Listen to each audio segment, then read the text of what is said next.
The night still rested upon the valley when the first pale cord of light slipped over the rim of distant hills.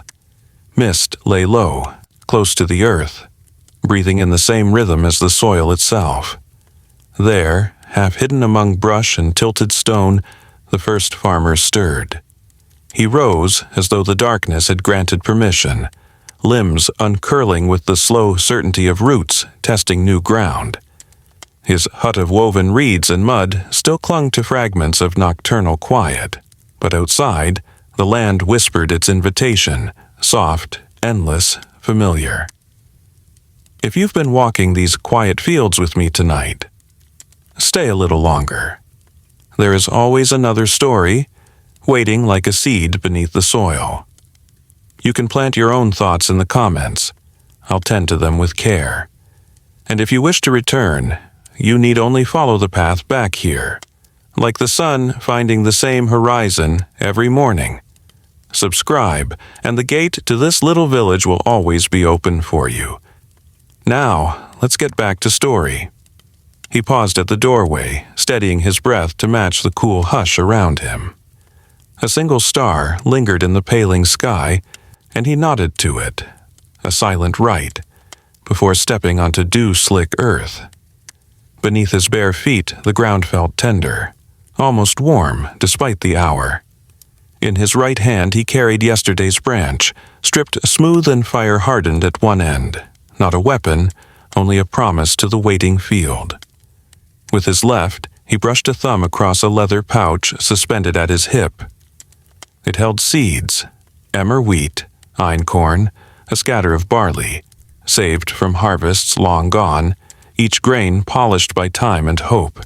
He carried them the way other men might cradle a small bird, gently, without claiming ownership. Walking was not haste but meditation. He crossed a trickle of water by balancing on a flat stone, felt the chill of moving stream slip like silk between his toes, breathed in the scent of wet rock and crushed mint that clung to the bank. Beyond the creek, a low hummock led to the open plots, crescents of upturned earth he had coaxed into shape over many seasons. No boundary marked his claim, only the memory in his muscles, the turn of his shoulders, the knowledge that each patch had taught him patience. Above, lapwings circled, their wings slicing still blue air in slow, deliberate arcs, as if measuring the day's unfolding. He arrived where yesterday's work had ended. A line scored shallowly in the soil, curved as gently as a river bend. Squatting on his heels, he studied its edge, noting how the night chill had settled moisture into the freshly exposed loam. He touched the mud. It clung cool to his fingertips, then released with a sigh. Satisfied, he set the branch, his makeshift ard, into the furrow's mouth and leaned forward, not with force but with quietly offered weight. The branch yielded, carving deeper, and the earth opened like a slow exhale. The rhythm emerged.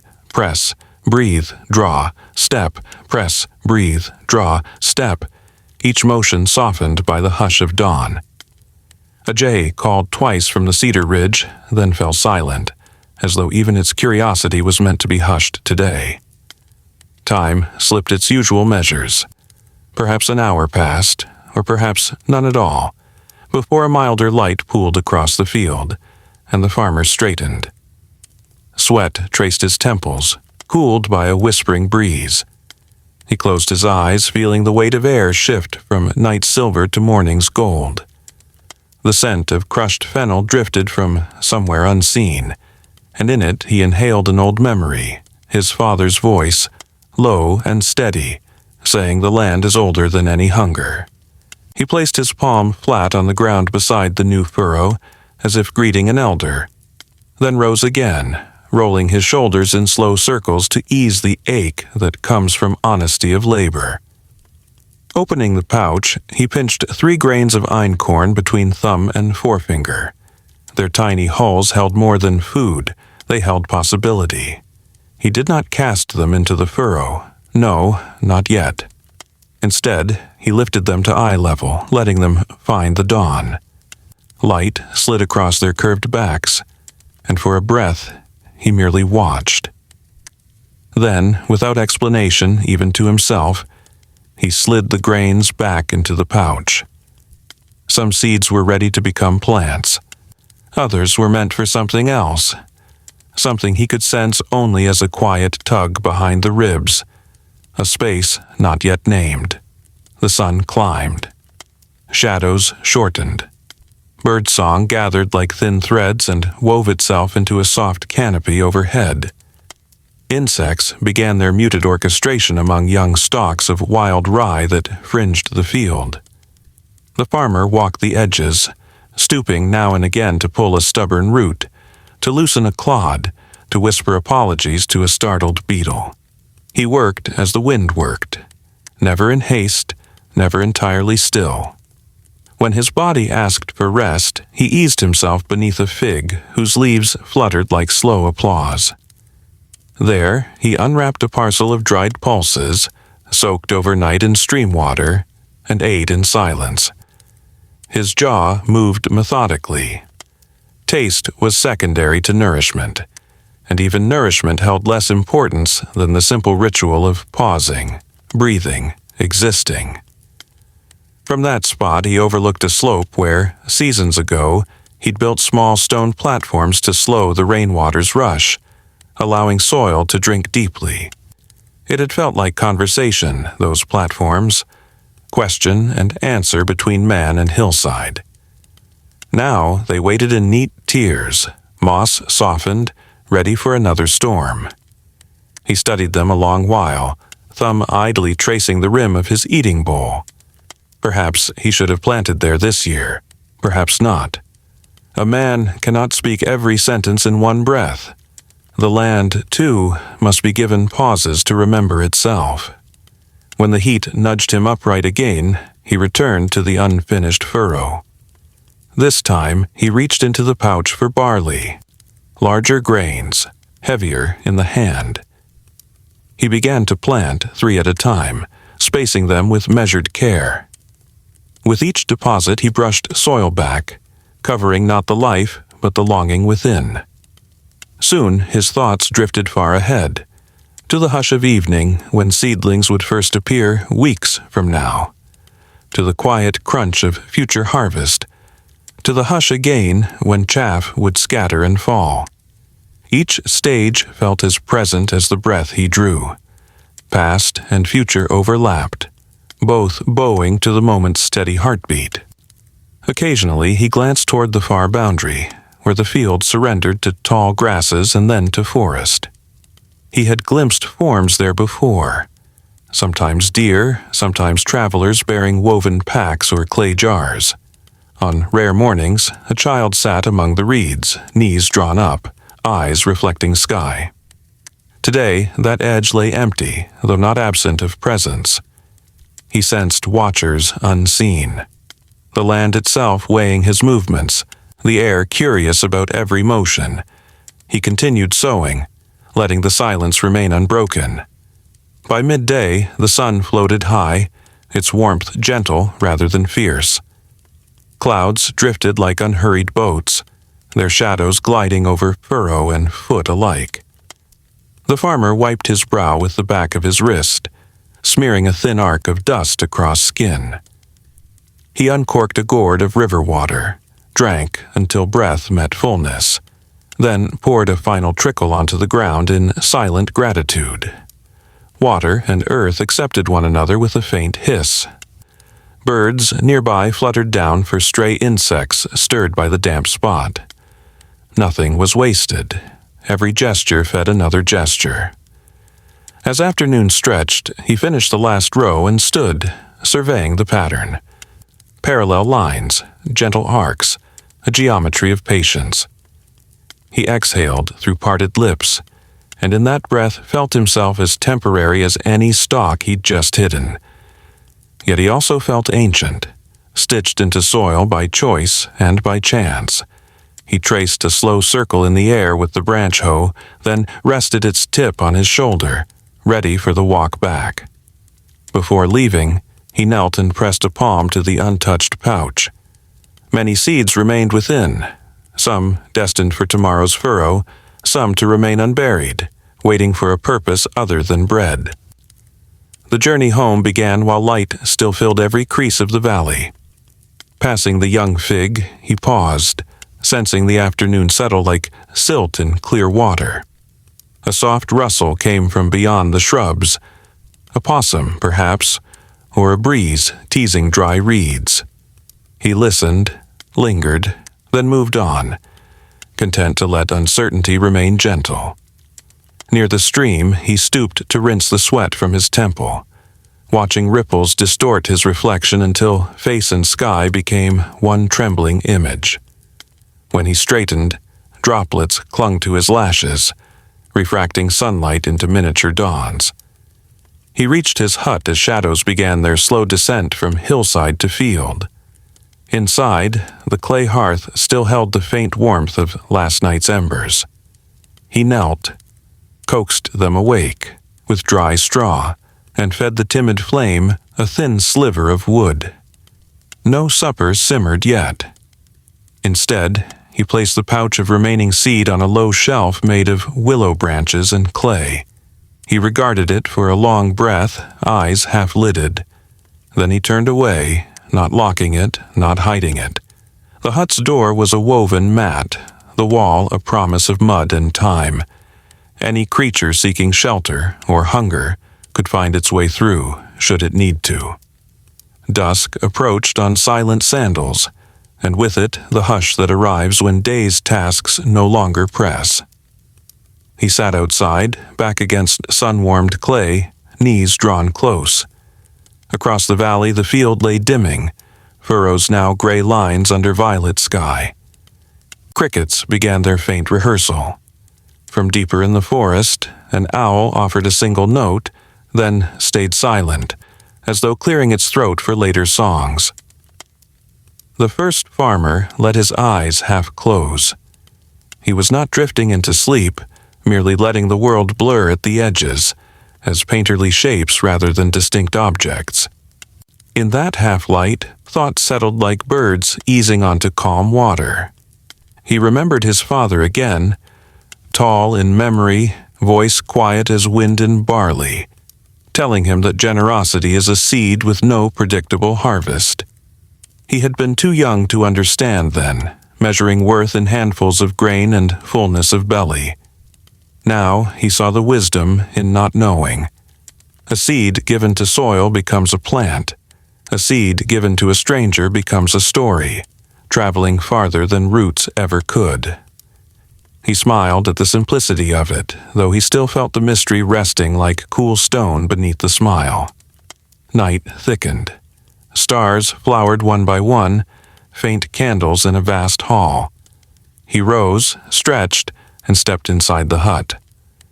Flame still hovered low in the hearth, casting amber over reed mats and stone bowls. He fed it another sliver, watched sparks drift up, fade, vanish. Then he lay upon a layer of woven rushes near the wall, listening to the hiss of unseen grasshoppers, to the small creaks of cooling clay. His eyes closed, but only partly. The line between wakefulness and dream always came slowly to him, like evening mist strolling up from the river shallows. Yet he did not sleep, not fully. A thought remained, soft, persistent, as if circling above his head like a night moth, those saved seeds. Not for this field, not for his mouth, for something still unnamed. He imagined a hand he did not yet know reaching for them. He imagined the grains traveling beyond hills he would never climb. The images did not stir excitement nor fear, only a gentle readiness, like water held behind a closed gate, waiting for a farmer's quiet nod. Outside, the wind changed direction, carrying the scent of distant cedar smoke, perhaps from another hearth. Another story already unfolding. He listened, letting the fragrance weave into his breath. Tomorrow he would return to the furrows, continue the slow conversation with earth and season. But tonight he rested in a space, between done and undone, purpose and uncertainty, bread and story. And somewhere, far beyond his closed door of woven reeds, the night kept turning its vast wheel, drawing every seed and dream closer to whatever dawn awaited. He closed his eyes fully at last, yet even then the field remained behind his eyelids. Black soil breathing beneath the starlight, grains tucked like sleeping children, the hush of something generous still unspoken. Sleep would come, slow as a river bending round a silent bend. But for now, he lingered in the gentle half-place, where breath matched wind and questions lay unplanted, waiting for the patient hand of another day. The morning arrived without announcement, as it always did, just a soft lifting of darkness, like breath leaving the lungs of the hills. In the hush that followed, the first farmer stirred once more, his body unfolding from sleep with the same steady grace as a fern greeting light. He lay still for a moment, listening to the quiet creak of his own bones, the whisper of wind brushing against reed walls, the low murmur of something waking beyond the trees. Then, with a practiced motion that bore neither rush nor delay, he rose. The hearth embers were dim now, but they still held the memory of warmth. He coaxed them gently to life, not for food, not yet, but to honor the rhythm that had shaped his days long before language ever gave those motions a name. Outside, the air was cool and damp, laced with the scent of wet stone and crushed pine needles. Mist curled in soft fingers around the base of the fig tree, and small birds flitted through it like thoughts. His hands found the branch once again, his old ard, notched and smoothed with time. He examined the worn edge, ran his fingers along its length, noting a fresh crack near the curve where wood met fire-hardened point. It held for now. Still, he traced the split with a thumb, not in worry but in greeting. All things aged, even the strongest tool, even the farmer himself. The field greeted him with a silence that was not emptiness but expectancy. Yesterday's furrow stretched in a faint arc across the earth, a quiet promise marked in soil. Beyond it, more ground waited, resting beneath the mist, untouched, unspoiled, but not unready. He stood at the edge of it and breathed in the hush, letting his presence settle into the land's slow awareness. There was no beginning bell, no declaration, just the soft placement of feet, the weight of hand on branch, the first press of wood into earth. The furrow began again. He moved slowly, as he always did. Each step forward was measured, each draw of the ard deliberate, not to tear the soil but to part it with care, like opening a long-forgotten book. The earth resisted gently at first, then gave. Moisture from the morning dew clung to the turned strips, releasing the smell of loam, deep and dark and filled with memory. A small beetle scuttled from the broken crust, pausing just long enough to inspect him before disappearing beneath a nearby stone. The farmer nodded slightly as if to say, "I see you. We are both working today." The motion became rhythm. Press, lean, pull, breathe. Each line he carved was not just a track in the soil, but a moment remembered by the land. He did not mark progress in distance or hours. He measured by feel, by the way his shoulders loosened and his breath lengthened, by how the wind softened when the land approved. Around him, the world stirred gently. A crane called once from the riverbank, its voice cutting the silence like a reed sliced clean. Trees rustled with quiet speculation, not yet stirred into full conversation. The sun, cautious and slow, crept higher, brushing the edge of the hills in pale yellow strokes. The farmer did not look up. He felt it on the back of his neck, the way warmth spread, not quickly, but like trust being restored after a long silence. The furrow grew. It curved slightly downhill, toward the low hollow where water sometimes lingered after heavy rain. There, the soil was thicker, almost black, the kind that cupped seeds with a deeper promise. He slowed, careful not to push too hard. The branch hoe wavered in his grip, snagged on a buried stone. He crouched, fingers brushing back the earth to reveal it. Flat, palm-sized, streaked with reddish veins. He set the stone aside, but not far. It might mark the edge of the plot later. Everything had a use, even interruption. As he rose again, his eyes wandered to the horizon. The mist had begun to lift in places, revealing soft rises in the land like a sleeping creature's back. Something shifted there. A deer, perhaps, or the memory of one. The first farmer watched for a moment, then turned back to his work.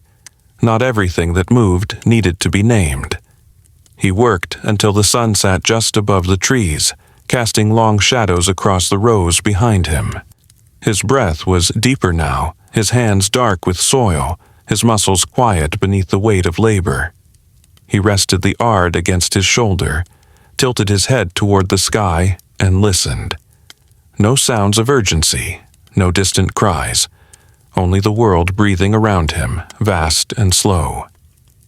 He walked the length of the new furrow, inspecting it not with the eyes of a critic, but with those of a friend. The earth had accepted the invitation. That was enough. Kneeling near the center, he drew a line in the dirt with his finger, then paused, hand hovering over the pouch of seed at his hip. He did not open it. Not yet. The time for planting would come, but this moment belonged to the soil alone. Instead, he smoothed the line he'd drawn, leaving the earth as it had been, waiting. He rose and stepped back, letting his own presence soften. The wind came then, not loud, but sure, threading through the furrows, curling around his ankles. He stood there a while longer, not thinking, not deciding, just standing. Then, without ceremony, he turned toward the fig tree where he had eaten yesterday. He sat again in its shade, though the sun had shifted, and the light now dappled differently through the leaves. The tree knew him well. He leaned his back against its rough bark and closed his eyes. His palms rested on his knees, fingers still curled from gripping the branch. Somewhere in the distance, a breeze stirred tall grass, and the sound was like grain being sifted by invisible hands. He did not sleep, but he drifted, a waking dream made of memory and muscle and wind. He remembered a field much smaller than this, years ago, tilled not by branch but by bone shard. He remembered how hard the ground had been and how easy it had been to blame it for that hardness. But the land had taught him. Hard ground did not mean it was unwilling, only that it had not yet learned him. The fig leaves whispered. He opened his eyes. The mist was gone now, and the field shone with soft clarity. The furrows curved like rivers, like ribs, like the silent signature of someone who speaks only through soil.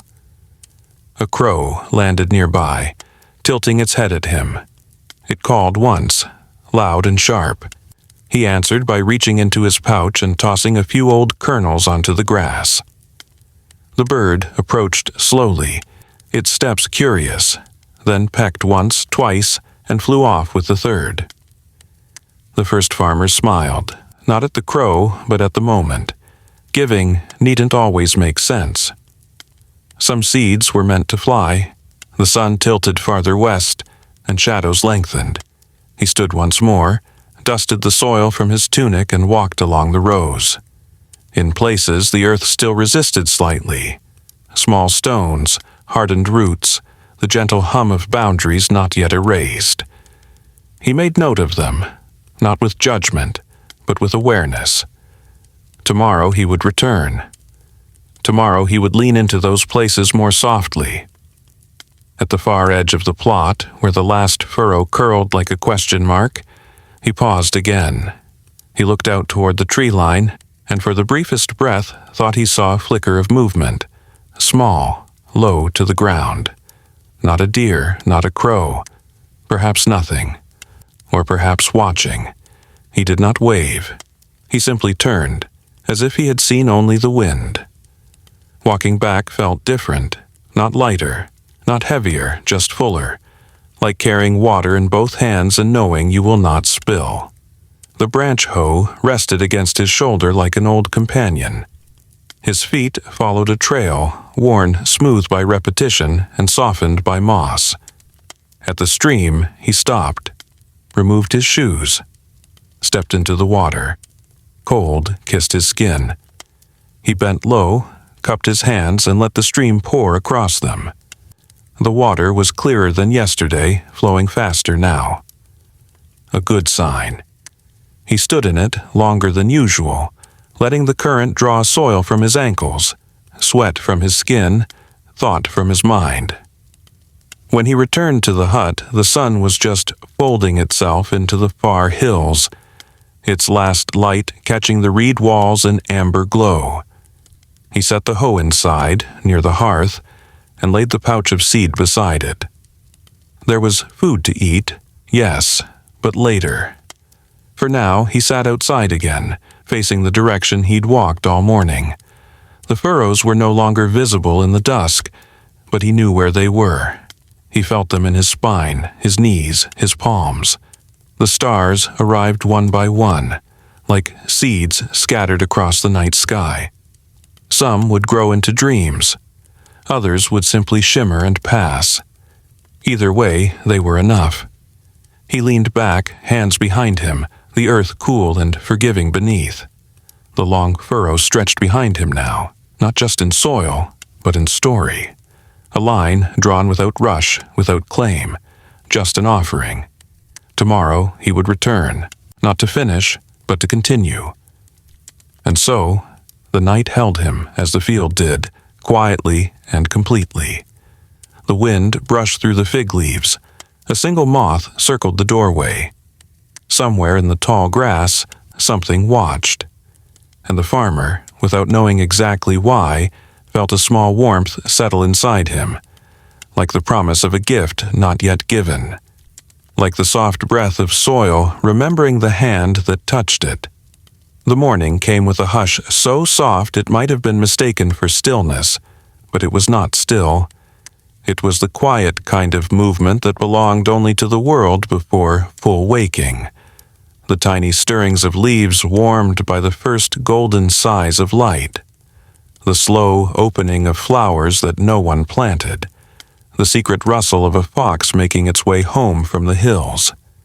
The first farmer rose as he always did, not with urgency, but with the same reverent patience he gave the field. His limbs uncurled like vines, reaching again for sun. His breath steady, his feet already remembering the path before he opened his eyes.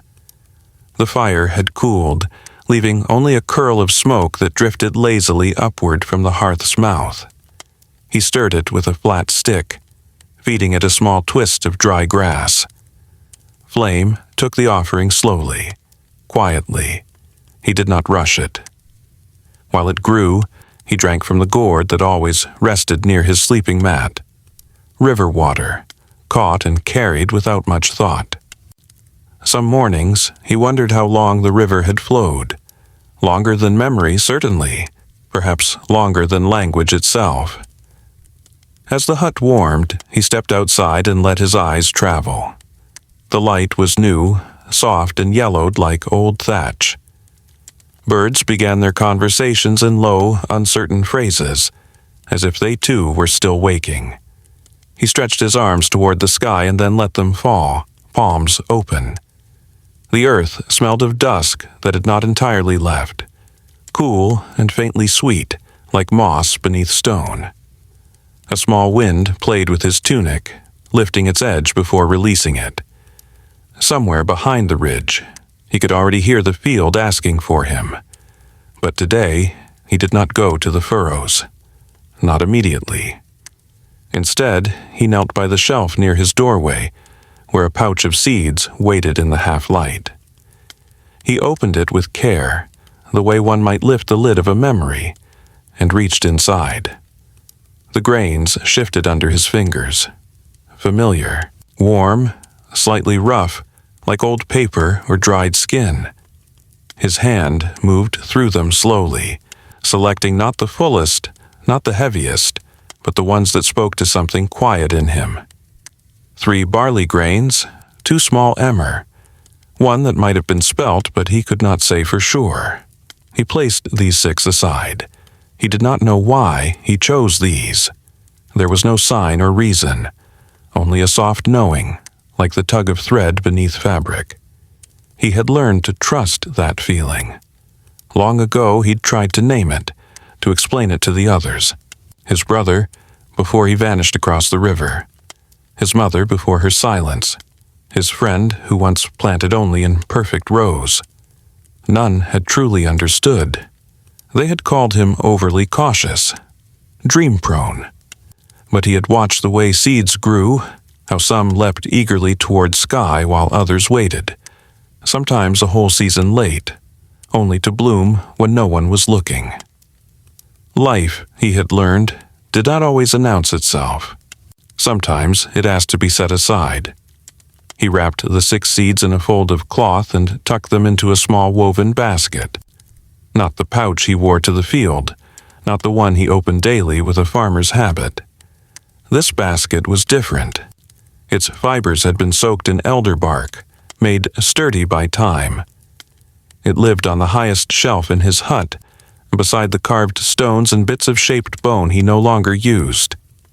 It was a place not for what was urgent, but for what was becoming. The rest of the morning unfolded as it often did. He ate sparingly, dried peas softened with warm water, a few slices of dried root, and the last of a fig, slightly wrinkled but sweet as ever. When he finally stepped onto the path that led to the furrowed slope, the sun had already claimed most of the sky, though the wind still whispered with early breath. Along the way, he stopped to run a hand across the tops of wild rye, their stalks bowing slightly in greeting. His fingers brushed seed heads that were not yet ripe, but not far. He considered gathering them when the time was right, not to plant, not to eat, but to let them rest with the others. At the field's edge, he paused. The earth bore his footsteps from yesterday, shallow but steady. The long furrow curved gracefully through the soil like a sleeping animal's spine. He stood quietly, listening. Not for sounds, but for silence. And within that silence the voice of the field, the one that never used words, only warmth and shadow, and the faint yielding of root and stone beneath his heel. He set to work, drawing another furrow beside the last. The air had groaned faintly against the hardened places.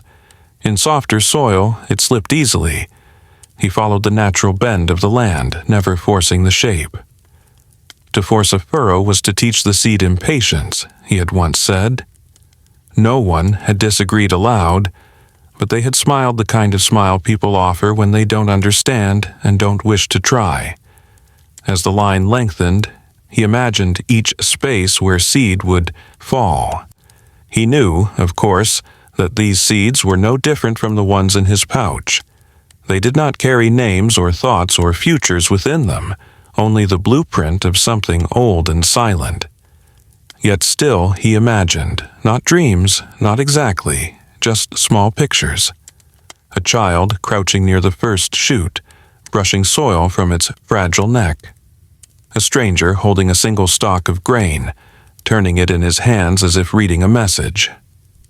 A bird, watching from the edge of the field, deciding whether this was a safe place to feed. By midday, he had completed 2 more furrows. He sat beneath the fig again, and the tree welcomed him with its cool leaves, casting dapples across his skin.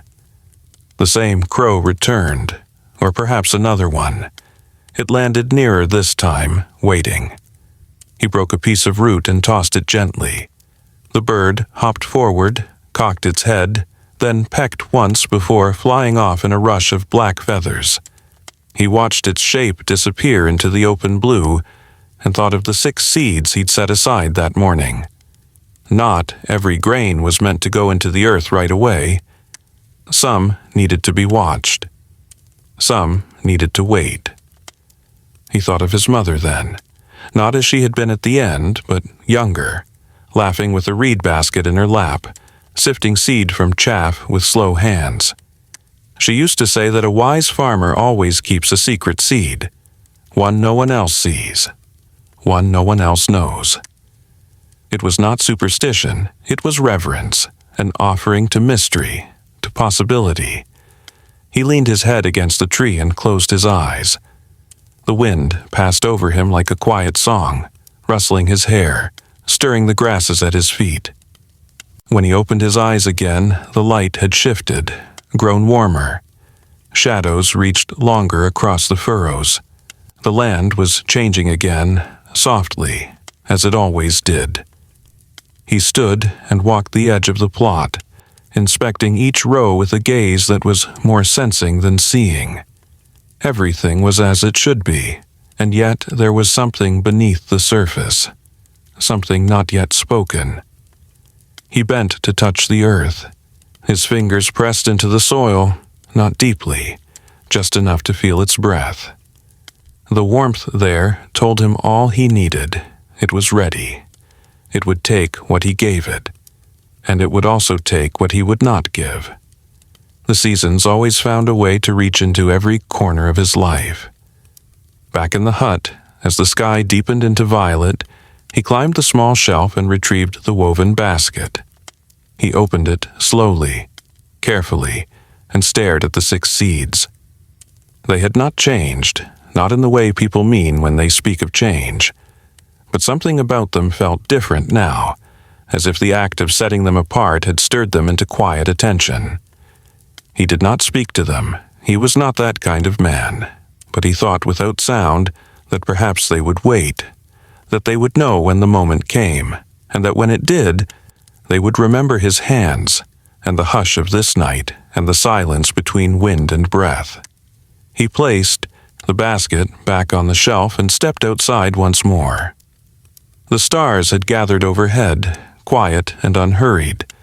The field lay hidden now in shadow, but he could still feel its shape, still feel the lines he had carved, still feel the ones that would come tomorrow. He sat on the ground and leaned back against the side of the hut, arms resting on his knees. In the distance, something moved again in the tall grass, too quiet to name, too far to know. But he did not rise, he only watched, he only waited, and in the soft darkness that thickened around him, he held the shape of the seeds in his mind, not for planting, not for trade, not even for eating. Just for keeping, for now, for whatever might come.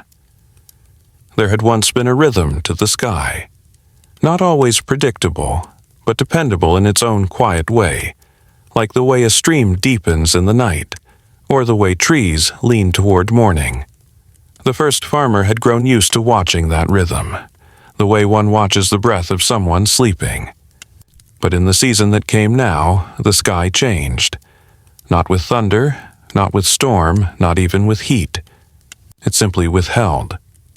The rain did not come. At first, he noticed it as a whisper in the wind. It carried dust instead of scent. The grasses near the hut crunched beneath his step, brittle where they had once sighed. In the mornings, the mist no longer curled along the valley floor. It arrived late, thin and pale, then vanished before it could touch anything. The farmer rose as he always did, slow and steady, his movements shaped by habit, not urgency. But there was a pause now, each time he reached for the pouch of seed. He would linger a moment longer, listening to the air, listening for the hush of clouds gathering, for the low drumbeat of a storm beyond the ridge. But there was only silence, wide and dry. He walked to the field as always. The furrows he had carved still traced the earth in soft, patient arcs. But the soil had changed its voice. When he stepped, it no longer gave beneath him. It cracked. The fine layer of dust curled away from his toes like brittle paper. revealing nothing beneath but more dryness. He knelt, brushed his fingers along the line where seed had been tucked beneath. No green tips emerged. No damp darkness rose from below. The earth, it seemed, was sleeping with its eyes open. The farmer did not panic. There was no room for panic in soil, only noticing. He stood and looked up into the sky, its pale vastness untouched by cloud. A hawk circled once, searching. He watched it for a long while until it flew toward the hills, wings stretched like longing. He walked the length of the field. Each row told him the same story. Nothing yet, nothing now, nothing wrong, but nothing ready. He crouched by the farthest furrow and rested his hand there, palm flat. He did not ask for rain. He did not curse its absence. He only offered his breath to the ground, as if to say, "I'm still here. I haven't gone." Returning to the hut, he passed the fig tree. Its leaves drooped slightly, their color not changed, but quieter. A faint rustle stirred when the wind passed, but it was not the usual murmur of welcome. It was the sound of waiting. At the stream, he bent low to fill his gourd and saw how the water had thinned. The stones beneath were exposed like bones, their round backs gleaming in sunlight. He dipped a hand in, still cool, still sweet, but less. Always just a little less. Inside the hut, the pouch of seed rested where he had left it, folded neatly, untouched. He opened it anyway. His fingers sifted through the grains, barley, spelt, rye. They still held their promise. That had not changed. He took a handful and held them to his ear, listening. Sometimes they spoke to him, not in words but in the weight of their presence. Today they said nothing. And so he set them back down, not in frustration but in quiet understanding. He did not plant that day. Instead, he walked beyond the field, into the old grove where stone and tree grew together. Here, the wind moved differently, caught between trunks, shaped by root and shadow. He placed his hand on the bark of the oldest cedar, felt its silence. The trees had seen longer droughts. They had stood through years of nothing, and still they remained, creaking softly in the sun. He sat beneath the cedar and leaned his back against its side. The bark scratched gently. The shade was thin but kind. Around him, the world was not in distress. Just pause. The afternoon drifted like ash, slow and light. He watched ants crawl along a route carrying nothing, just moving, just being. A crow passed overhead, silent this time. Even the birds, it seemed, had grown quieter. The stillness was not heavy, it was simply deep. As evening settled, he walked home again, the path softer in the long light. The air had cooled slightly, but not enough. The fig tree waited in shadow. He paused beside it, pulled a few dry leaves from its base and crumbled them between his fingers. A scent rose, faint and dusty. Not death, just slowing. He lit no fire that night. There was no need for heat. He ate from what he had saved: dried beans, a slice of smoked root, a handful of pressed fig. He chewed slowly, without thought. The food grounded him, reminded him of the seasons that had given freely. After eating, he climbed the shelf and opened the basket where the 6 seeds still lay wrapped in cloth. They had not moved, of course, but something in them felt alive tonight, as if they too were waiting, not for water, not for soil, for something else. He held them a while, feeling the cool shape of each in his palm. Then he set them down again, wrapped carefully, and returned to the doorway. The stars were beginning their slow bloom across the sky. He looked upward, but did not search for signs. The sky said only what it always said. Look, but do not demand. Ask nothing, and you may see. He sat down in the doorway, arms wrapped loosely around his knees. the field, beyond, had faded into darkness, its lines hidden but remembered.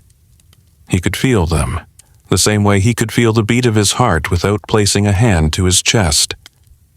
The furrows were there. The seeds were within, the rain was not. But that too was part of the story. His thoughts drifted, not backward or forward, but sideways, like the wind.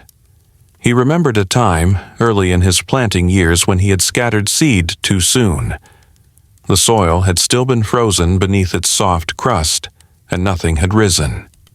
He had dug frantically, looking for signs of life, and found only rot. That day he had cried, only once, only a little, not because of hunger, but because he had not listened. This season, he was listening. When he finally lay down on the mat, he did not sleep immediately. He let the silence speak. It said, "Not now." It said, "Wait." And in that waiting he found rest. Not all seasons bring fruit. Some are for holding, some are for hearing. And somewhere beneath the dry soil, even now, something may be waiting. Not dead, just still, just deep. The first farmer closed his eyes. He did not dream of rain. He dreamed of breath, long and slow, like the land remembering itself. And outside, under the stars, the field held its hush. The wind came from the east that morning. It carried a dry edge, as if it had passed through places that had long forgotten how to hold water. The first farmer felt it before he saw anything. How it brushed the tops of the reeds differently, how it stirred dust instead of mist. He stood at the edge of his field, where the last furrow slept, and looked toward the hills. At first there was nothing. Just the morning sky, faintly golden, a little too pale. But then he saw it, far across the ridge, a thin thread of darkness rising, twisting slowly into the air. Smoke. He did not move, not quickly. The fire was distant, still tucked behind the shoulder of the land, but the wind had found it, and the land had heard its name. The farmer narrowed his eyes and watched. Not with fear, not with readiness, just with the kind of long, slow noticing that he had always trusted. His fingers curled around the pouch at his hip. Inside, the seeds waited. He touched the pouch gently, then let his hand fall. He did not return to the hut. Not yet. Instead, he walked the perimeter of the field, his feet brushing the dry grass at the edge, the field's border thinner now than it had been seasons ago. The ground here was still unburned, still his, but it was listening too. He could feel the way the earth leaned toward the news carried on the wind. Fire was not an enemy, it was old. It came when it was called, and sometimes it came uninvited. The sun climbed higher. The sky lost its softness. Heat built in the silence between things. A stillness took hold, deeper than the usual calm. The birds, too, had gone quieter. No long calls, no sudden flutters. Even the crows kept their distance, circling far and high. The first farmer moved back, toward the fig tree, and sat in its patchy shade, his back pressed to the trunk. He rested the ard beside him, laid flat, unused. His body was tired, but that was not new. What weighed him now was the waiting. He remembered a fire from his youth, smaller, nearer. It had crept through dry grass in the night, licking the outer curve of the valley. His father had kept him awake with a hand on his shoulder, eyes never blinking, watching the glow beyond the trees. That night, the wind had changed direction just before dawn, and the fire had turned away, crawling toward stone instead of stalk. They had not spoken of it afterward. The fire had come, the fire had passed. Some things did not need stories. He wondered what would burn this time. The grove, maybe. The ridge, where old sap bled from the cracked trunks.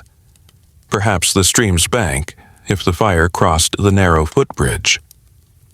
The hut stood alone, low to the ground.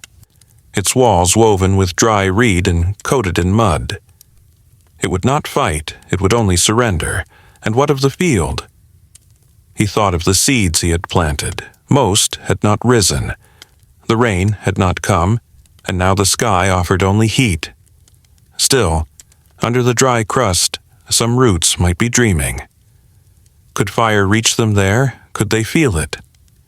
He stood again and walked slowly to the hut. Inside, the light was dimmer, still cool. The pouch of seed was where he'd left it. He opened it, sifted through the grains with quiet fingers. Then he set it down and reached for the small basket on the high shelf, the one that held the 6 seeds he had chosen and kept apart. He unwrapped them, one by one, laying them in his palm. They were not afraid, nor was he. He stepped outside and looked again toward the ridge. The smoke had thickened, rising in soft columns. Still no flames in sight, but the sky had begun to turn. Not red, not yet, but deeper, as if something old was waking beneath the surface of the air. He carried the 6 seeds to the stone ring near the field's edge, a place where he sometimes sat, sometimes thought. It was not a sacred place, but it had been made with intention. He crouched and pressed the seeds into the center of the ring, one at a time, not burying them, only resting them against the stone. If fire came, it would find them here. If it did not, they would remember this stillness. Then he stood and watched. Midday arrived with no answers. The smoke shifted, widened. The wind changed just slightly, now from the southeast. That was new, that was something. He tasted it on his tongue, not ash, not yet, but close. He walked to the stream. It had grown thinner, its voice soft and strained. He knelt, filled the gourd again, then drank slowly.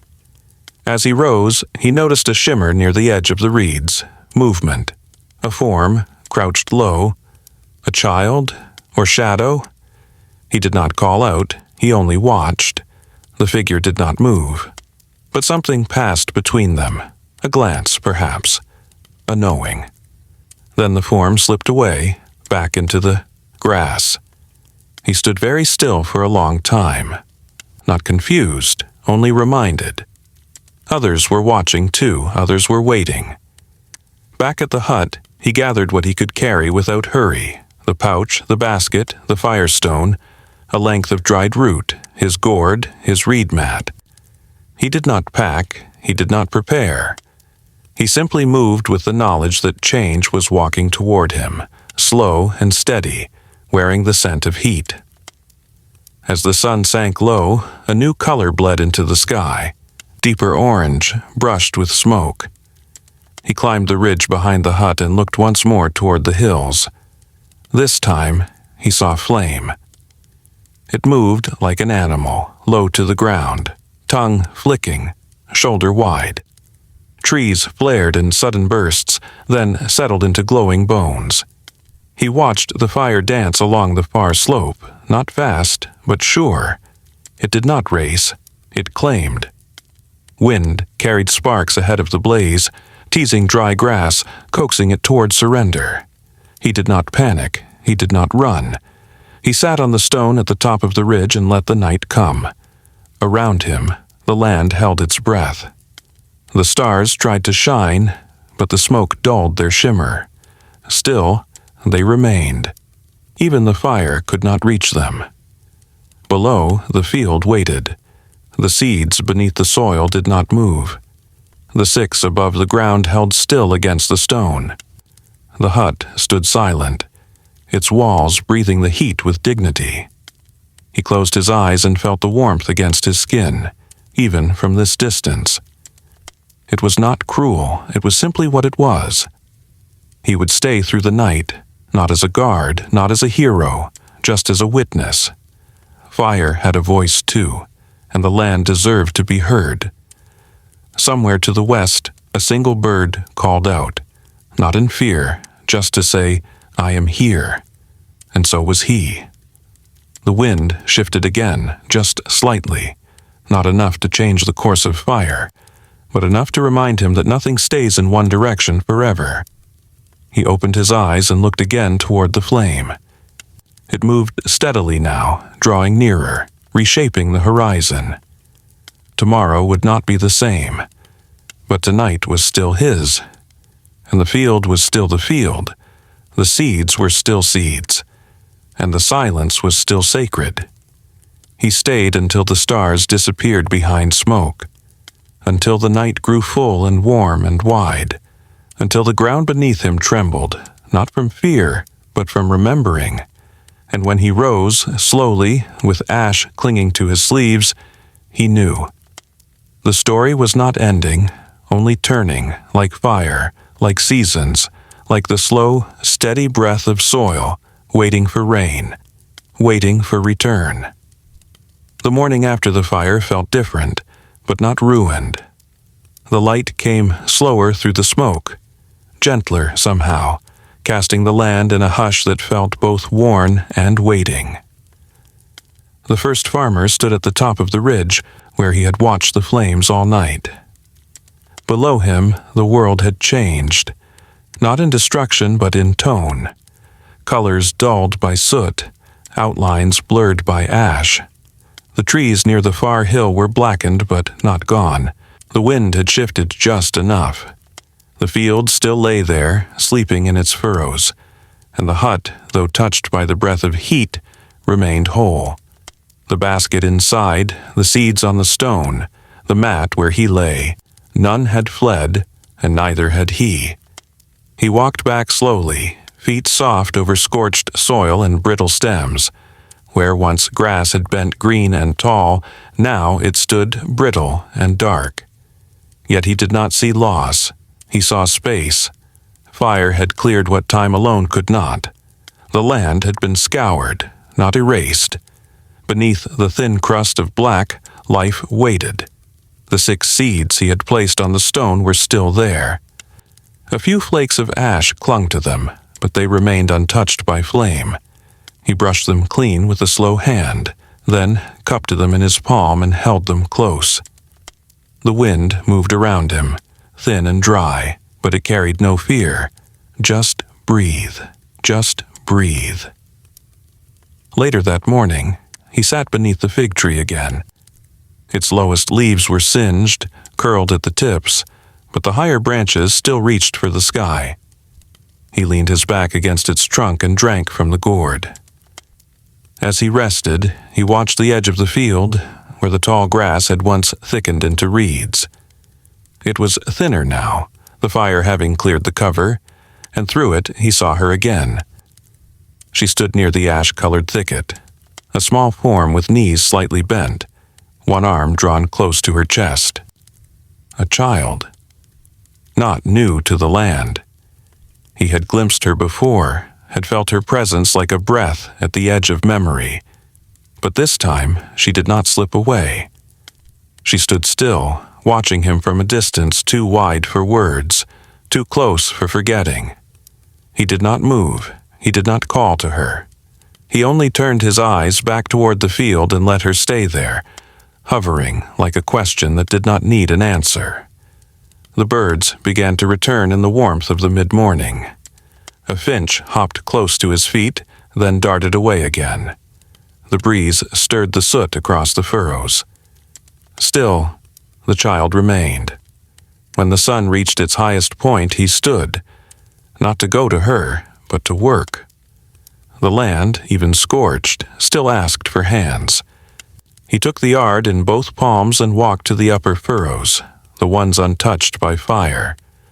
The soil was dry, but softer now where the heat had cracked its surface. He began to drag the branch once more, shaping a new line beside the old. The motion was slow, steady. Dust rose behind him, thin and gray, but the furrow held. The land, it seemed, was willing again. He worked in silence. He did not look for her, but he felt her near. Every so often, when he paused to straighten his back or shift the tool, he would catch the shadow of her presence in the corner of his vision.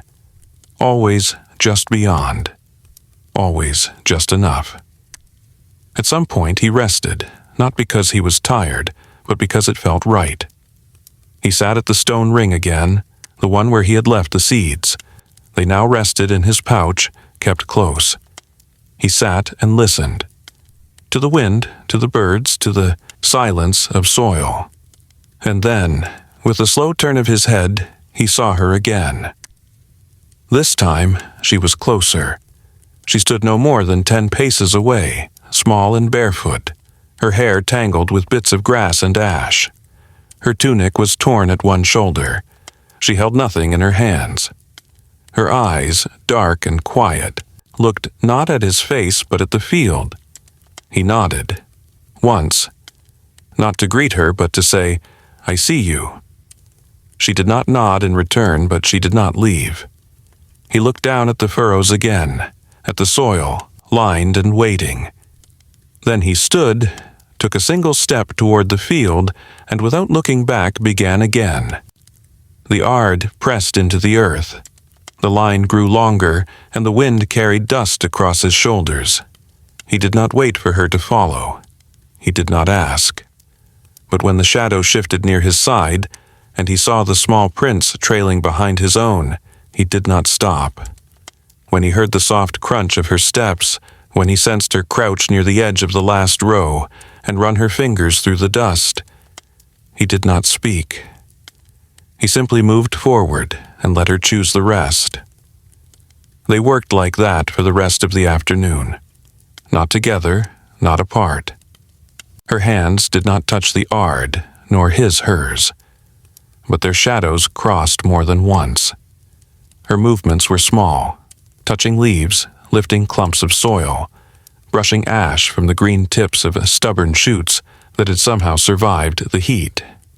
He watched her, at times, out of the corner of his eye.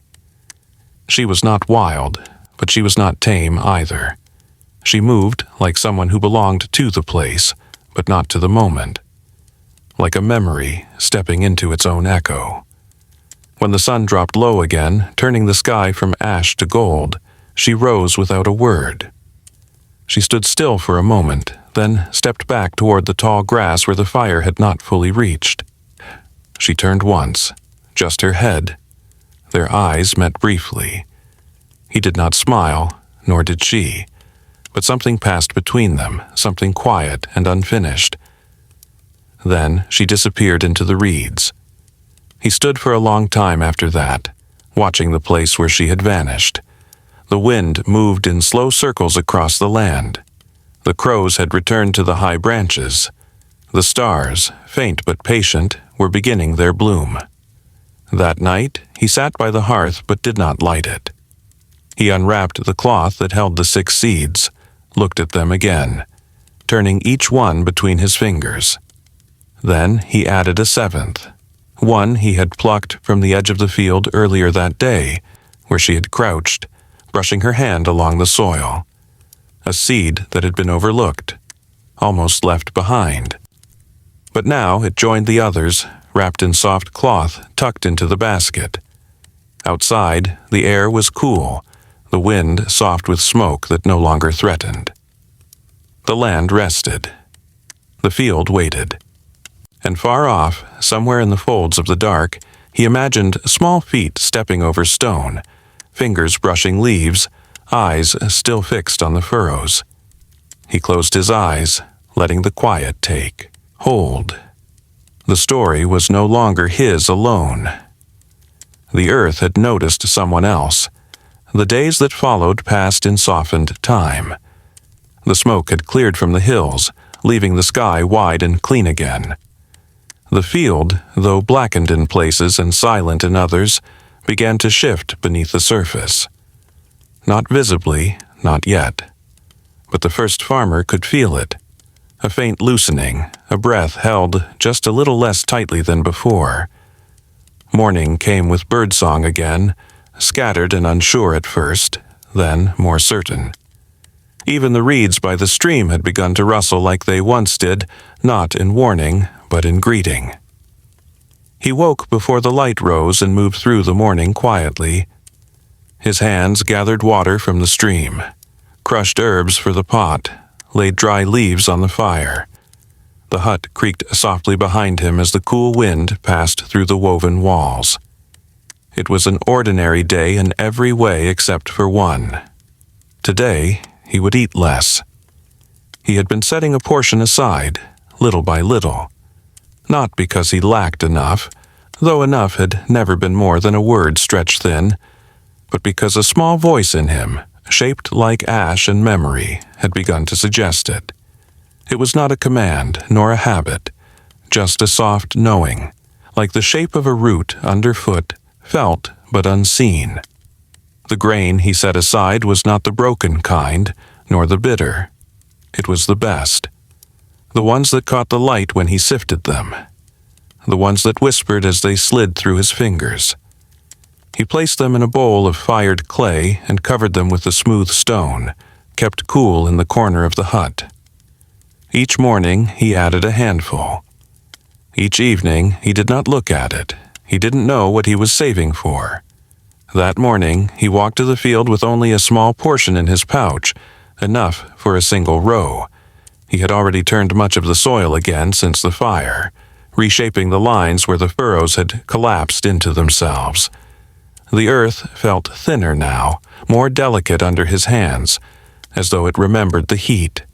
But it still welcomed the tool. It still opened when he pressed. And that was enough. By midday, he had planted 2 rows and stood beneath the fig tree to rest. He drank sparingly from the gourd, savoring the taste of mossy coolness on his tongue. Then he pulled a small bundle of dried root and chewed thoughtfully, eyes cast toward the far side of the field. She had not returned. Not since the day of the ash. Not since the quiet crossing of glances near the stone ring. But he felt her still. In the way a footprint fades but does not vanish.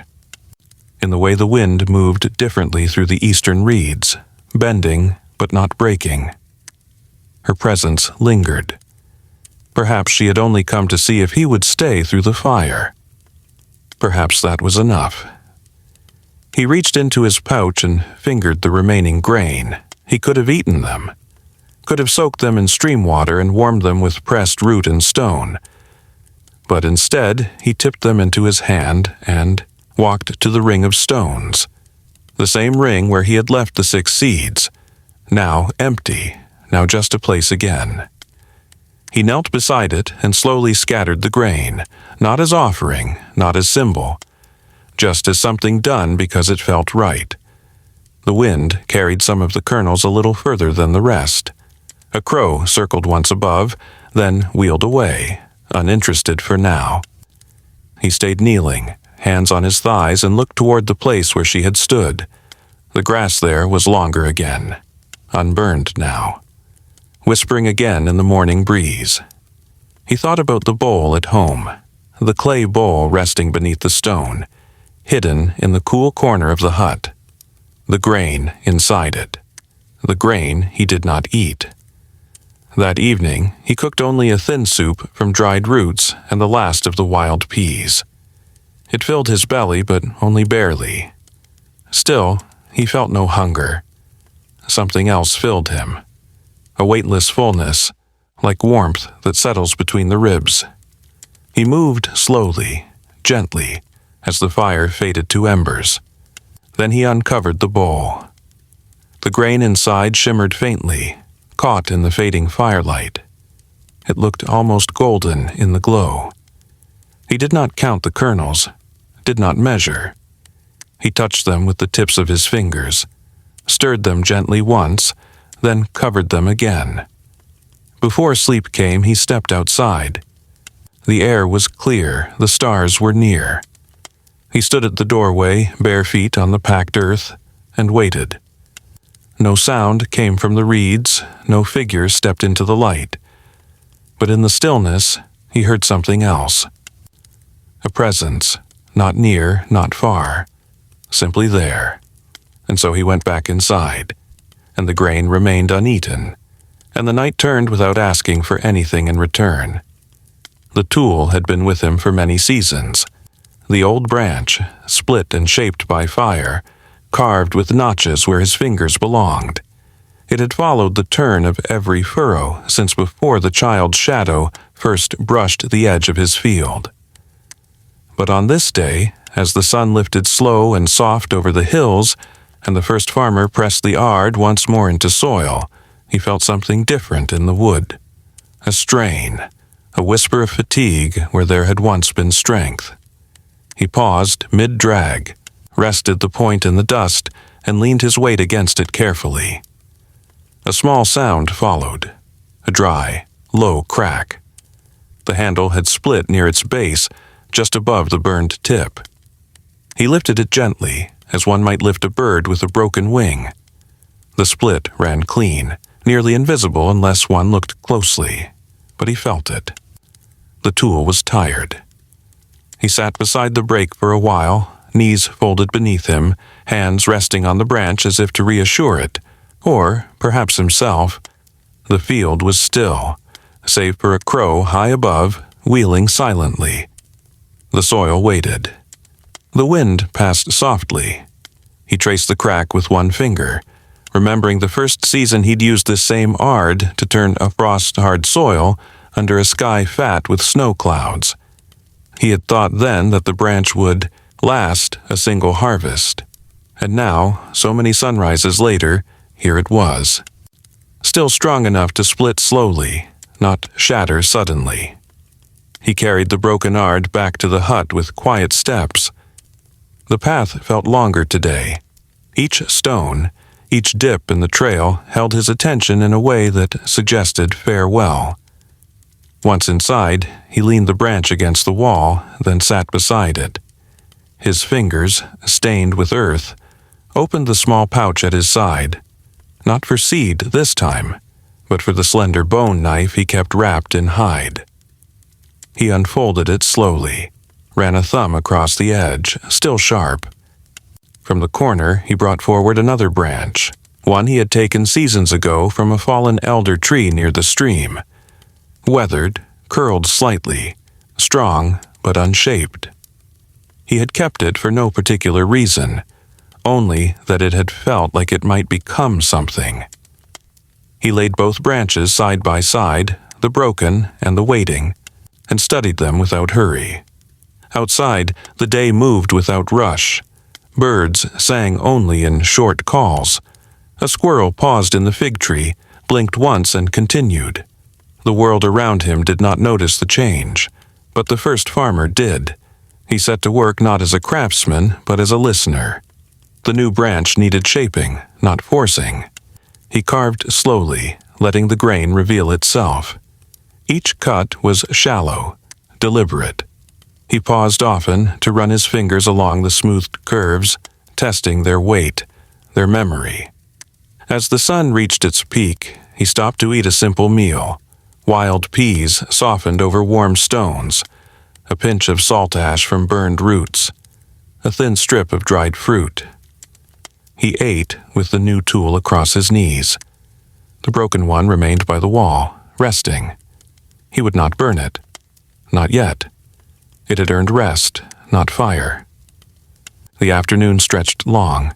He shaped the handle to fit his hand as the old one had, but did not carve it the same. This branch curved differently, asked for its own lines. He let it. By the time the sky began to soften with evening, the new ard was nearly ready. He wrapped the base with wet leather to bind it tight as it dried, then placed it gently outside the hut, beneath a flat stone to hold its shape overnight. With the day's work done, he returned to the broken tool and sat with it one last time. He ran a fingertip over the worn places, the smooth grip polished by seasons of sweat and earth. He thought of all the furrows it had drawn, the seasons it had shaped, the silences it had shared. He whispered something. Not a word, but the breath of one. And then he set it on the stone ring outside the door, where the wind might remember it. That night, the fire crackled gently in the hearth.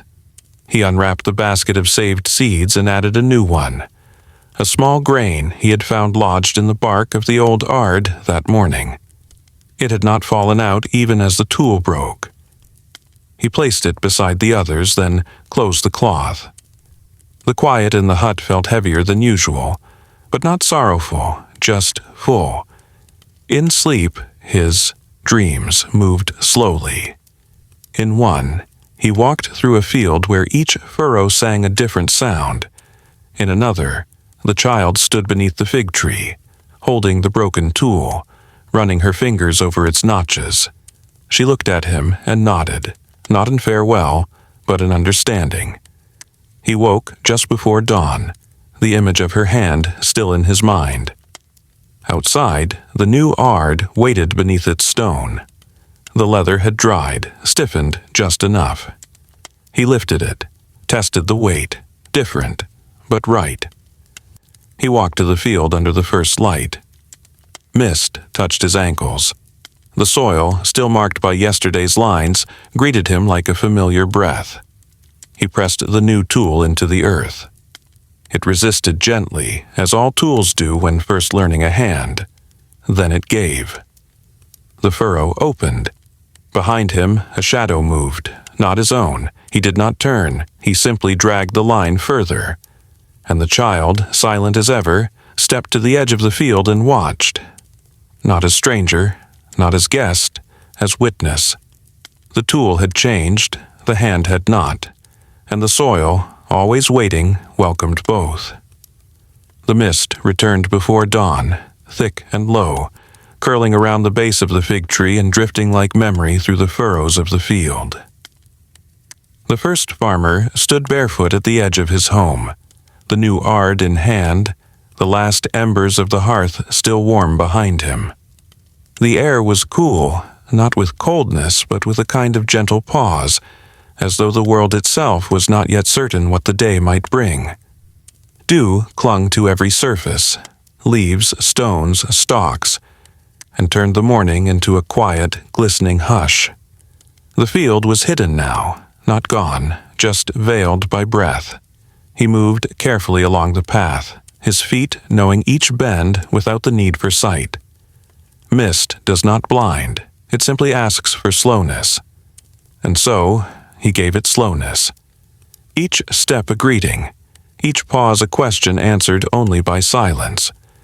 When he reached the edge of the planting rows, he stopped, resting the ard against one hip, and crouched.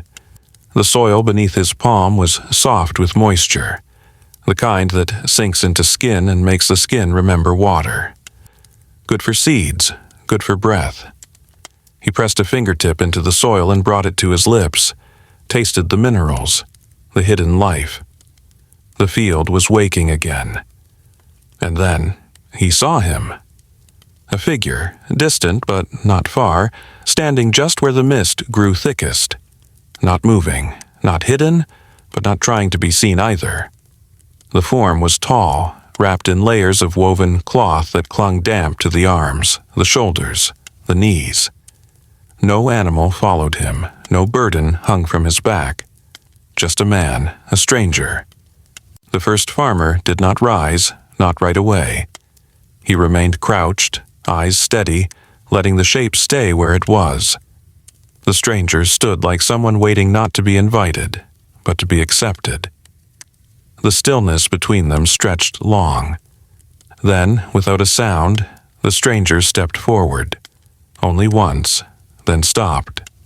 The farmer stood slowly, the new ard in hand, and said nothing. Another step, and another. The mist folded around him as he approached. His face came clear now, older than the child, younger than the trees. Lines across his brow, dust along the edge of his jaw, a look that had seen wind from too many directions. He stopped a few paces from the farmer and lowered his eyes, not out of fear, but respect perhaps, or fatigue. Neither spoke. Then the stranger reached into his tunic and brought forth something small, wrapped in cloth. He unwrapped it slowly, revealing a handful of rough grain, dark, wild, unpolished. Seeds. He held them in his open palm, extended not with urgency but with offering. The first farmer looked down at the seeds. They were not his own. not the soft golden grains that slept in his pouch. These had come from another place, across stone ridges perhaps, or deeper forests. He reached out, not to take them, but to cup his hand beneath the stranger's. The seeds fell softly between their palms, a quiet transfer. Then the stranger closed his hand again as if sealing something invisible. No words were spoken. There was no trade, no sign of expectation. Just a nod, barely perceptible, and the stranger turned. The first farmer did not stop him. He watched the man walk back into the mist, the cloth on his shoulders darkening with dew, the air swallowing his shape with each step until nothing remained but the space he had walked through. A crow called once, far off. The mist drifted on.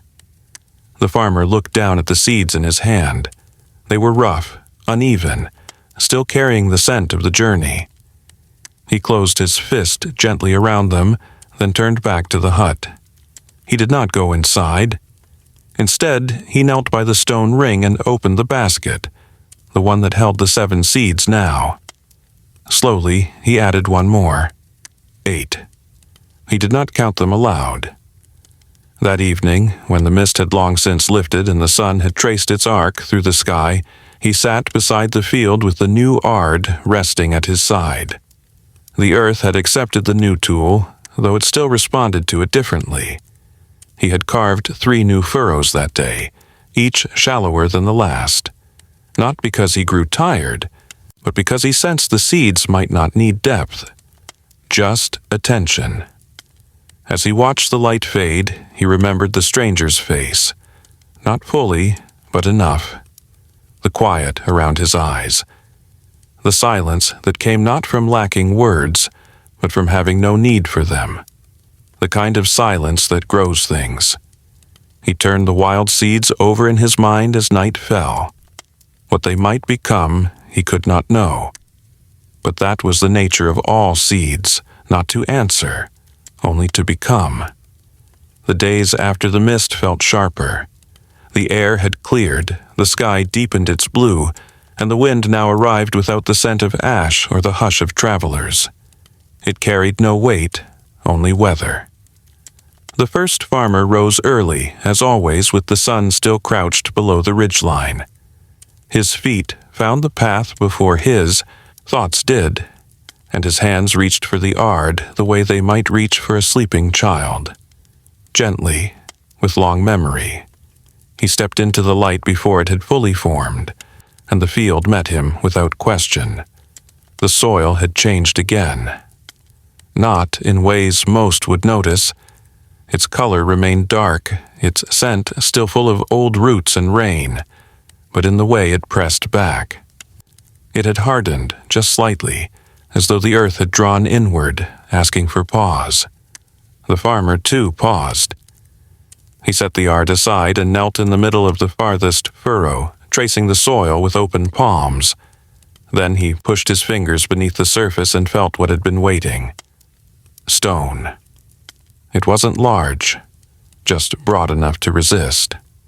He dug gently, clearing the edges, revealing the old flat back of something that had slept there long before the field had known him. He worked without rush, lifting it free and cradling it for a moment in his lap.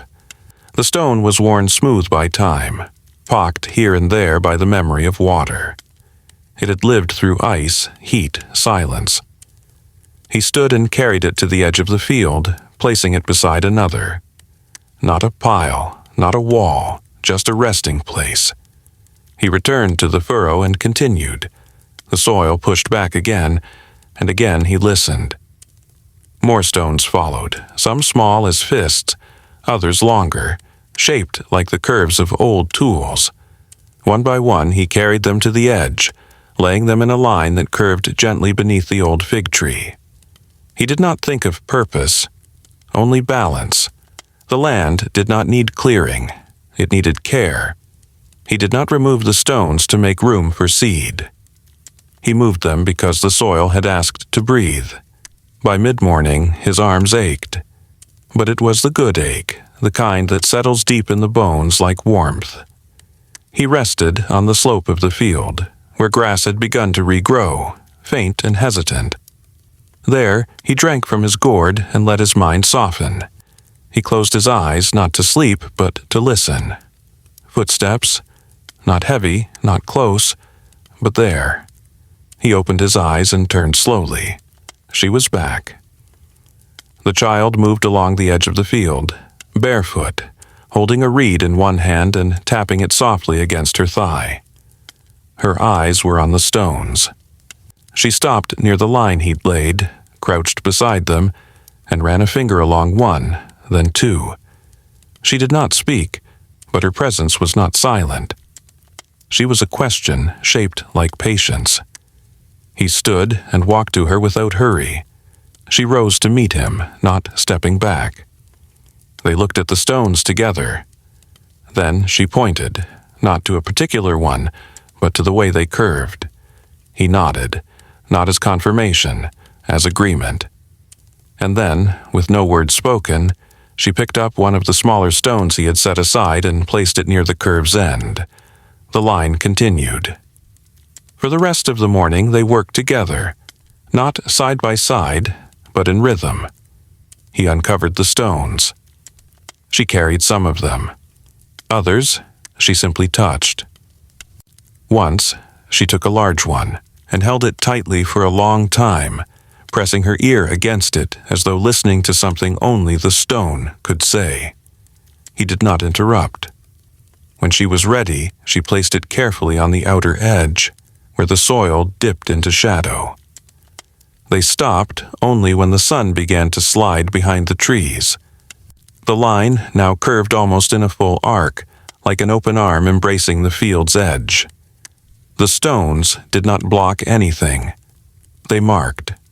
Not a border, but a breath. That night, back at the hut, he opened the cloth pouch and placed one more seed into the basket, the 9th. It was not from the field. It had been resting inside a split stone he'd found earlier that day, cradled in a hollow like a gift. The seed was dark, speckled, smaller than the others, but it felt known. He wrapped it and laid it gently with the rest.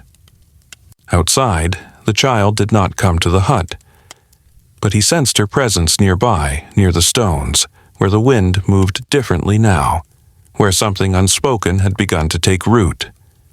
The field slept, and in the soil, under stones once buried, something had been set free. The sky that morning was pale and stretched thin, the kind of sky that held its light close, whispering instead of shining. The wind moved slow through the tall grass, soft-footed and deliberate, carrying the scent of something familiar but distant, like smoke from a fire long since gone cold. The first farmer sat beneath the fig tree, knees drawn up, the new Ard resting beside him like a quiet companion. He watched the steam rise from the clay cup between his hands, not drinking yet, only waiting for the warmth to settle through his fingers. The day had not begun, not truly. The earth had not stirred in its deeper places, but it would, soon. He looked toward the far end of the field, where the line of stones curved gently along the edge like the memory of an old river. The field was quieter now. The rows he had turned in recent days held their shape, but no sprouts had broken through. Still, the soil did not feel empty. It felt full, like lungs before the breath. The crow came first, wheeling down from a high branch and landing near the edge of the stone ring. It cocked its head, then let out a short sound, less like a call, more like a note being tested, then silence. The farmer lowered his cup and waited. And then, there she was. She stepped from the reeds with the same stillness as before, but something had shifted. She was taller now, just slightly. Her arms no longer hugged her sides but moved freely. A small bundle was tied across her back with strips of fiber, worn smooth. Her hair had been gathered in a loose knot behind her head, streaked with dust and seed husks. She did not stop at the edge of the field this time. She walked directly into it. The first farmer did not stand. He only set the cup aside and watched as she came to the row nearest the stone ring. She crouched without speaking, brushed her hand across the soil, and then opened the bundle at her back. Inside were stalks, dry and golden, gathered at the base, bound in reed cord. Some were broken, others whole. Not from this field, not his, but close. Cousins to the grain he planted. She selected one of the stalks and laid it gently across the furrow, then another, not planting, not offering, just placing. He rose slowly and approached, his steps soft on the soil. He knelt beside her and reached out his hand. She paused, then placed a stalk into his palm. It was light, delicate, and familiar in a way he couldn't name. He held it up to the sun, turned it slowly, and saw that the grains had not been stripped. It was full, every husk intact. This was not offering for trade. This was something else. He looked to her, and her eyes met his. They were steady. She nodded once, barely. They worked together in the silence that followed, not to sow, but to sort. They laid the stalks in patterns along the edge of the furrows, arranging them by feel more than logic. As the sun climbed, a breeze stirred the stalks, and the rustle of husk and wind became something soft and rhythmic, like the voice of the field itself returning. When the sun passed its peak, they paused beneath the fig tree. He handed her the clay cup, still warm, the water faintly flavored with mint leaf, and she drank without hesitation. Then she passed it back, and they sat in the hush, shoulder to shoulder but not touching. She reached into her satchel again and pulled something small from the bottom. A seed, dark and flat, wrapped in dried leaf. She held it out to him with both hands, palms up. He took it without speaking. It was heavier than expected, shaped like a teardrop, its surface faintly ridged. Not a grain he knew, not something from this valley. He looked to her again, but she was watching the sky now, the pale threads of cloud trailing like breath. He understood. This was hers. Now it was his. They planted nothing that day. They only walked the rows, inspecting, noting where the ground had shifted, where moisture gathered near the edge stones, where birds had pecked at the looser soil. She marked places with smooth pebbles, and he followed her markers with carved twigs.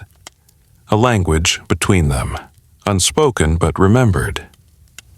That evening, as the light faded and long shadows stretched from the fig's base across the field, she rose from where she had been kneeling and gathered her satchel.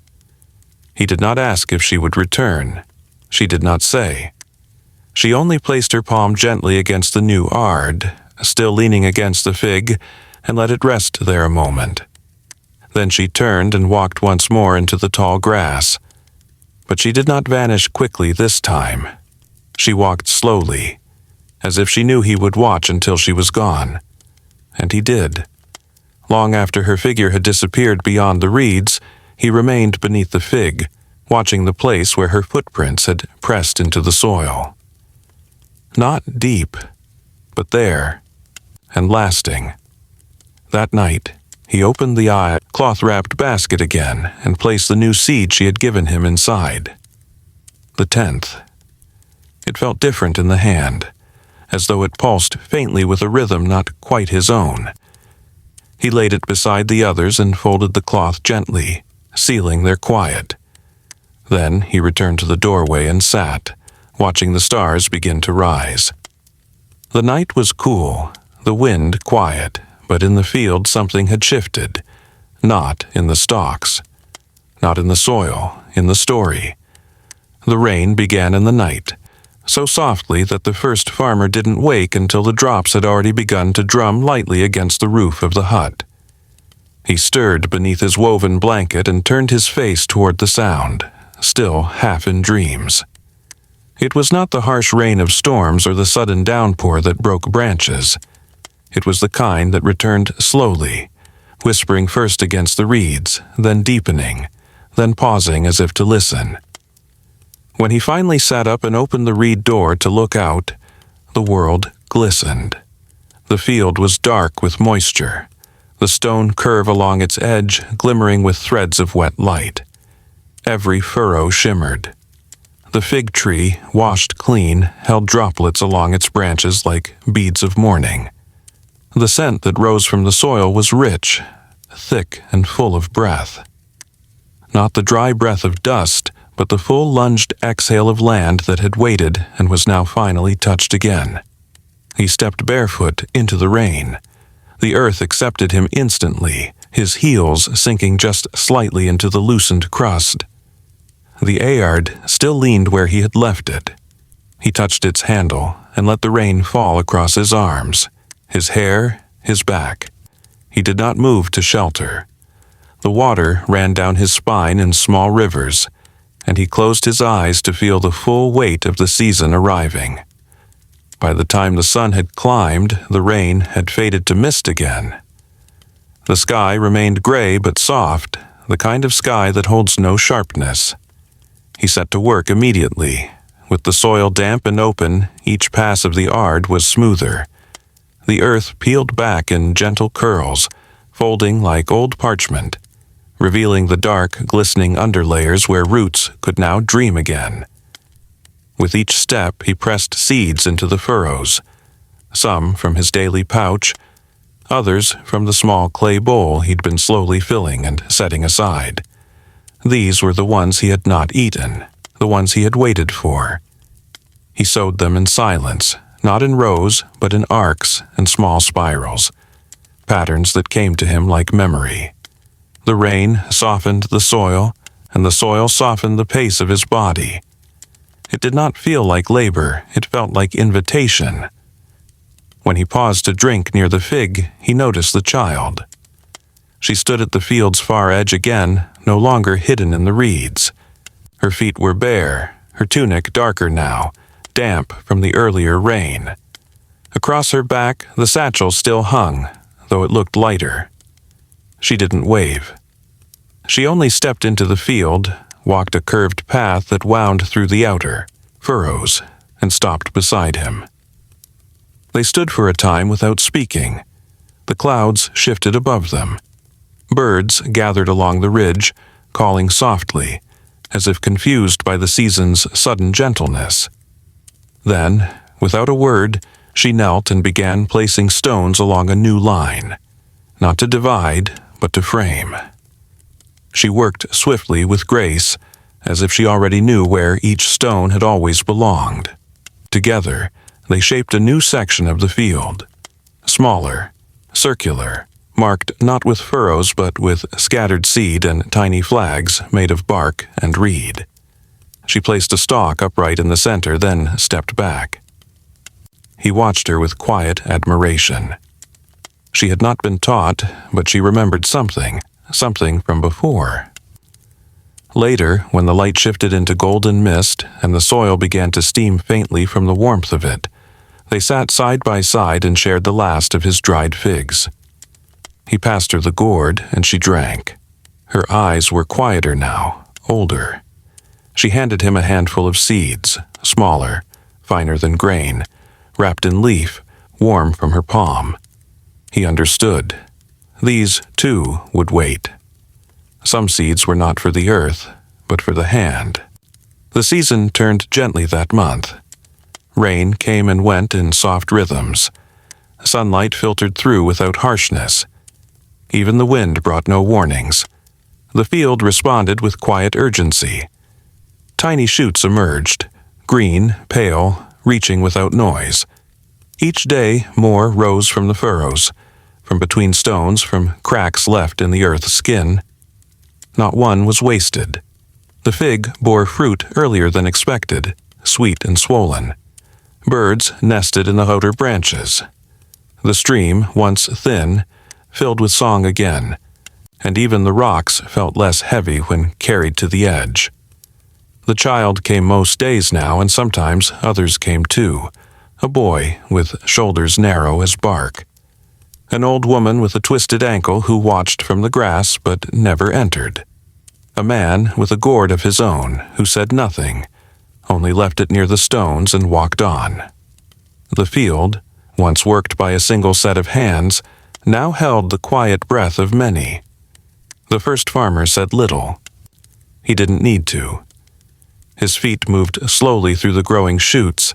His fingers brushed against each new leaf with reverence. Each morning, he pressed his hand into the damp soil and whispered, not words, but warmth.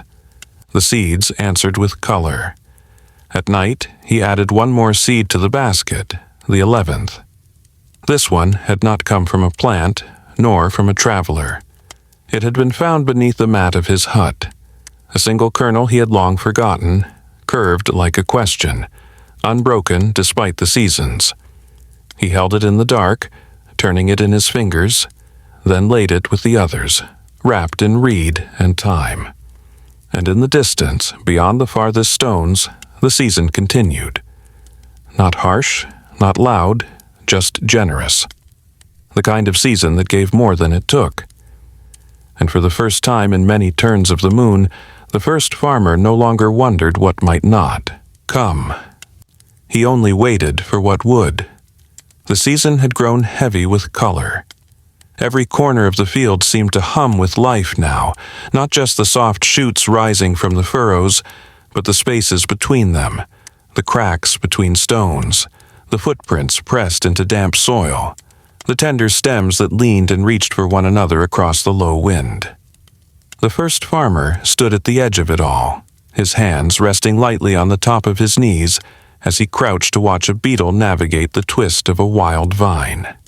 There was no harvest yet, but the promise of it moved through the field like breath. He rose slowly, joints creaking in their quiet way, and looked to the western sky.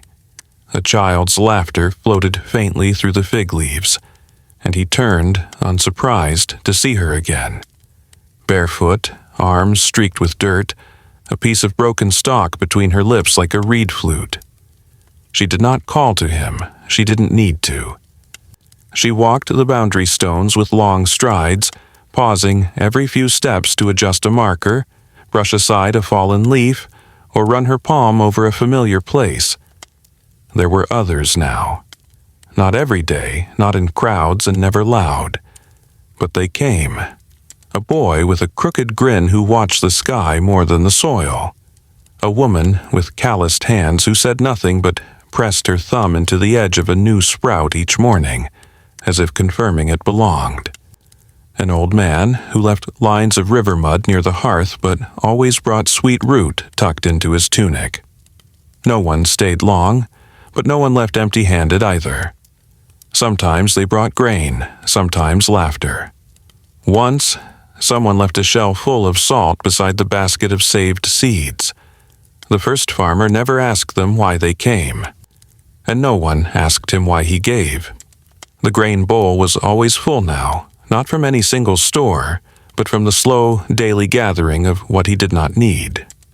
It stood outside the hut, uncovered, visited by birds and hands alike.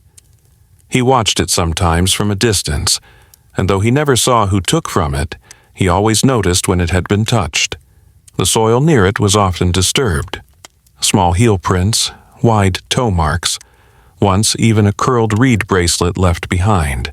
He began to add more, not just grain, sometimes dried fruit. A cracked fig split in two, a wedge of soft root, a handful of husks still clinging to scent. He did not know who came for them. He did not need to.